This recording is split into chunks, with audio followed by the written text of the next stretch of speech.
हरि ओम श्री कृष्णाय वासुदेवाय हरिये परमात्मने प्रणतक्लेशनाशाय गोविंदाय नमो नमः।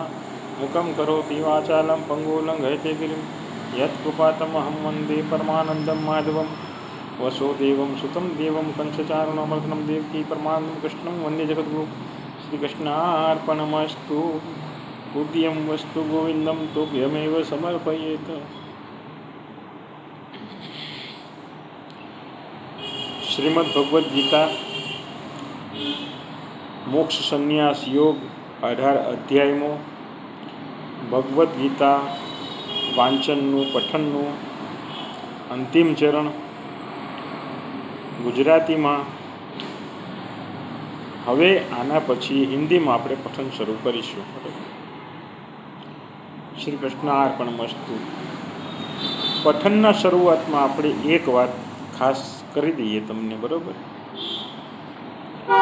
કે મેં હમણાં એક કોમેન્ટ વાંચી છે, એની અંદર કોણ ભાઈ છે નામ હું ભૂલી ગયો, કોમેન્ટ પછી એ નીકળી ગઈ કોમેન્ટ, શું પછી ગોતવામાં ઘણી વાર લાગે કોણે કરી હતી, કેમ કરી હતી, પણ એ કોમેન્ટમાં એ ભાઈએ એવું લખ્યું હતું કે તિલક ટપકા માળા કરી કરીને પોડકાસ્ટ કરવું પડે તમારે, ઘરમાં ધ્યાન ભક્તિ કરતા હો તો આવા પોડકાસ્ટ તમારે ન કરવા પડે, એમ ટૂંકમાં એવું કંઈક લખ્યું હતું એમણે। એમ જેણે લખ્યું હશે એ ભાઈને ખ્યાલ આવી જશે, કેમ કે અહીંયા જોતા જ હશે રેગ્યુલર, તો જ એમણે લખ્યું હોય, બરાબર? એટલે એમનું એવું સમજણ કદાચ એવી હશે કે આ પોડકાસ્ટ આપણે, અને હા એણે એવું, એ ભાઈ એવું લખ્યું હતું કે ફેમસ થવા માટે બધા એવા ધતિંગ લોકો કરતા હોય છે, બરાબર? હા, કદાચ કરતા હશે અમુક જણા ફેમસ થવા માટે થઈને, પણ આપણે છે ને ભાઈ, બે હાથ જોડીને તમને નમ્ર વિનંતી છે કે આ પઠનનો ઉદ્દેશ્ય કોઈ પણ પ્રમાણે ફેમસ થવા માટે નથી। આ ખરેખર ગીતા અમૃતથી અમૃત ઘરે ઘરે પહોંચાડવાની એક નેમ છે। આ ભાવ છે એ સુધારીને જ આવવો છે જેટલો બને એટલો, બરાબર? હું કોઈ ગર્ભ શ્રીમંત નથી કે એટલો બધો ગરીબે નથી, બરાબર? મારા પૂરતું ભગવાન આપે છે એટલું અમે નોકરી કરીને કમાઈને ખાઈએ છીએ। એટલે આમાં તમે જે કીધું ને એની અંદર મને કોઈ જાતનો ક્રોધે નથી આવ્યો, પણ મને એક વસ્તુ સમજાણી છે કે કદાચ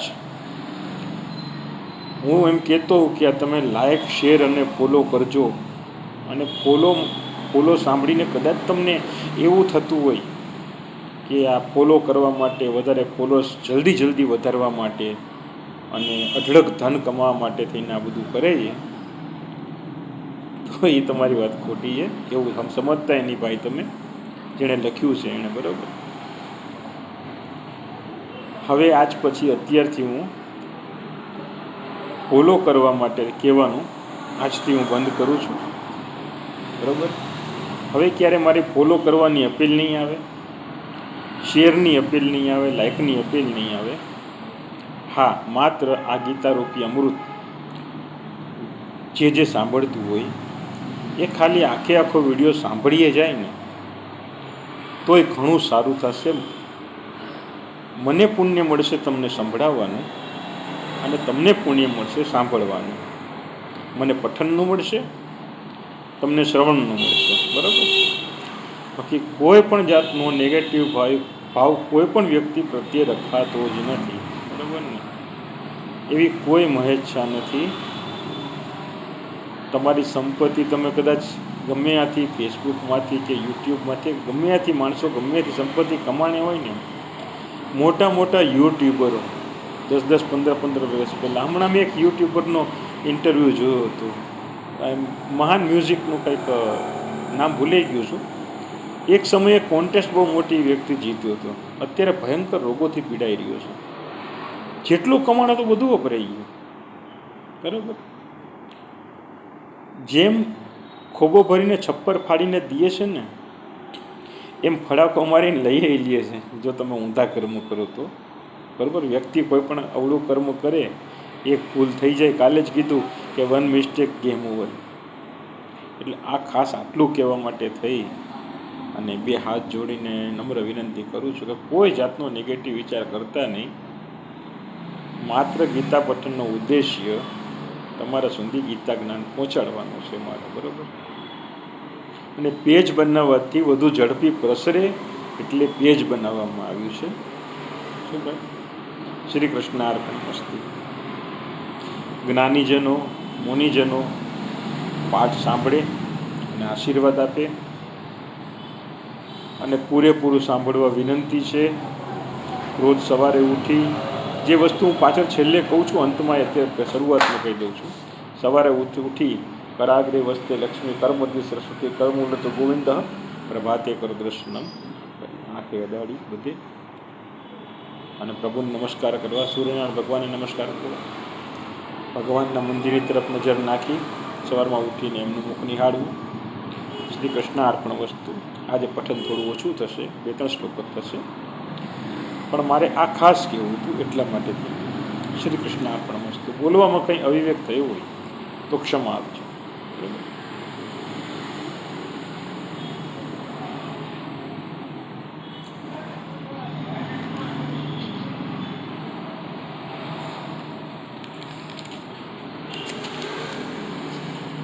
બ્રહ્મભૂત પ્રસન્નાત્મા ન શોયતિ ન કાશ્યતિ સમઃ સર્વેષુ ભૂતેષુ મદભક્તિમ લભતે પરામ. એટલે એનો અર્થ એ થાય છે કે આત્મ સાક્ષાત્કારની સ્થિતિને પ્રાપ્ત કરેલ પ્રસન્ન ચિત્ત મનુષ્ય કશાનો શોક કરતો નથી કે કશાની ઈચ્છા કરતો નથી. તે ભૂત માત્ર પ્રત્યે સમાન ભાવ રાખે છે અને એ સ્થિતિમાં મારી પરમ ભક્તિને પામે છે. હવે ભૂત માત્ર પ્રત્યે સમાન ભાવ રાખે છે એટલે આ સૃષ્ટિની અંદર, આ સંસારની અંદર, બ્રહ્માંડની અંદર લોઢું, લાકડું, મનુષ્ય, પ્રાણી, દરેક વસ્તુ જે ભગવાનની રચના છે, ઈશ્વરની રચના છે, એને ભૂતો કહેલા છે. ભૂત એટલે સ્થાવર જંગમ, એ બધા ભૂતો જ છે, બરાબર. એને સમાન ભાવે જોવે છે. વૃક્ષમય જીવ છે, એનો ચિત્કાર પડે છે. પર્ણ તોડો તો એની તકલીફ થાય છે. પાંદડું એની મેળે ખરી જાય અને તમે તોડો, તુલસીના પત્ર તોડો, બીલીપત્ર તોડો, ભગવાનનો ભાવ લઈને તોડો, તો એને કોઈ જાતનું એવું નહીં થાય. પણ તમે તમારા માત્ર આનંદમાં ખાતર થઈ અને લાકડી લઈ અને તમે ઝાડને વળગી પડો ને, તો એને પીડા જ થાય છે. એટલે ભૂત માત્ર પ્રત્યે દયાનો સમાન ભાવ રાખવાની વાત છે, બરાબર. એ પ્રભુએ આમાં કીધું છે.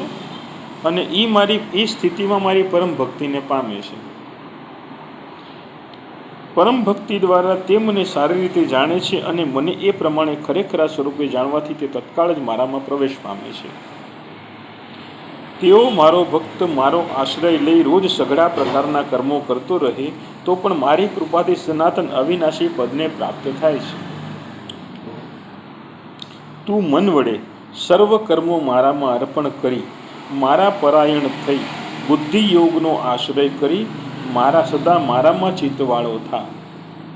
ભગવાન એટલા માટે એમનામાં ચિત્તવાળા થવાનો કહે છે કે 10મા અધ્યાય વિભૂતિ યોગમાં કહ્યું જ છે કે હું સર્વ સ્વરૂપે છું, પણ સર્વ ધર્મ પરિત્યજમ મામેકમ શરણમ વ્રજ અહમ ત્વા સર્વપાપેભ્યો મોક્ષયિષ્યામિ મા શુચઃ. બધું મૂકીને મારા શરણે આવી જાય. બહુ સરસ ફિલ્મ બનાવી છે લાલો, બરાબર. આખા અધ્યાય, ગીતાના બધા અધ્યાયનો સાર છે. જેને ન જોઈ આવજો. અને એ ફિલ્મ તો હમણાં આવી, પણ આ વર્ષોથી આ ગીતા જ્ઞાન જે લોકો ભૂલવા માંડ્યા હતા ને, એને પાછું રિફર કરવા માટે થઈને પરીક્ષા પહેલાં ખબર છે રિફર કરાવે વિદ્યાર્થીઓને. એટલે આપણે બધા વિદ્યાર્થીઓને રિફર કરવા માટે થઈ અને પરમ કૃપાળુ પરમાત્માએ આ એક ફિલ્મ બનાવી. એમણે જ બનાવી છે, ટીમે નથી બનાવી, ભગવાને જ ફિલ્મ બનાવી છે, બરાબર. જોઈ આવજો. એટલે કહેવાનો અર્થ એ છે કે રોજ સઘળા પ્રકારના કર્મો કરતો રહે તો પણ મારી અંદર પ્રવેશ પામે છે, બરાબર. અને સદા મારા ચિત્તવાળો થા. મારામાં ચિત્તવાળો તું મારી કૃપાથી સર્વ સંકટો ઓળંગી જઈશ પણ અહંકારથી જો તું મારું વચન નહીં સાંભળે તો નાશ પામીશ.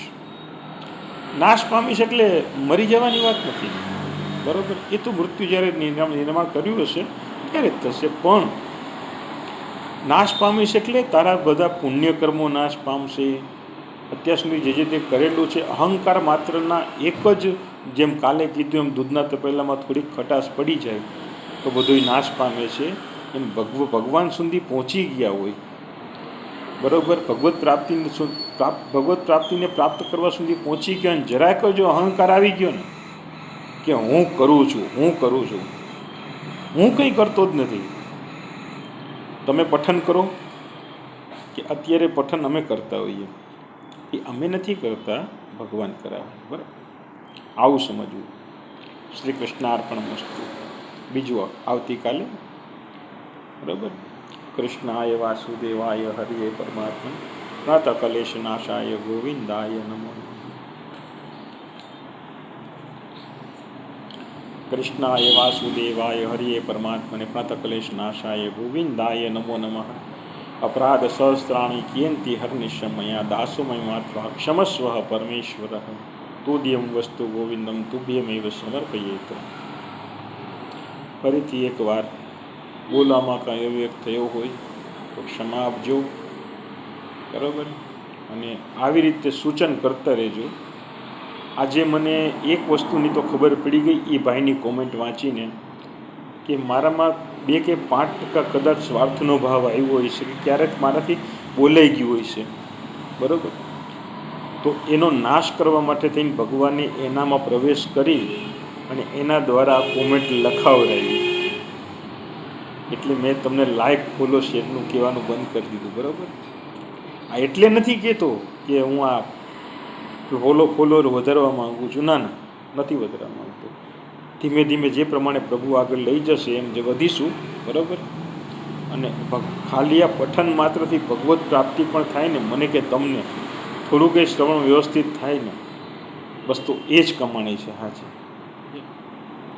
બાકી કાંઈ ખોટું ન લગાડતા ભાઈ. શ્રી કૃષ્ણ અર્પણમસ્તુ.